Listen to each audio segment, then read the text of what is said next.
Israeli উপরাষ্ট্রদূত Ariel সেইডম্যানকে বহিষ্কার করেছে south Africa. আগামী ৭২ ঘন্টার মধ্যে দেশটি ছাড়তে নির্দেশ দেওয়া হয়েছে।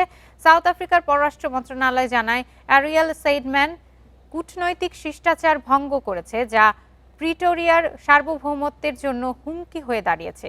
শিষ্টাচার ভঙ্গের মধ্যে রয়েছে প্রেসিডেন্ট সিরিল রামাফোসার বিরুদ্ধে ইসরায়েল সরকারের সামাজিক যোগাযোগ মাধ্যমের অ্যাকাউন্ট থেকে বিষাদাগার করা ও পররাষ্ট্র মন্ত্রণালয়কে ইসরায়েলি কর্মকর্তাদের সফরের ব্যাপারে অবহিত না করা।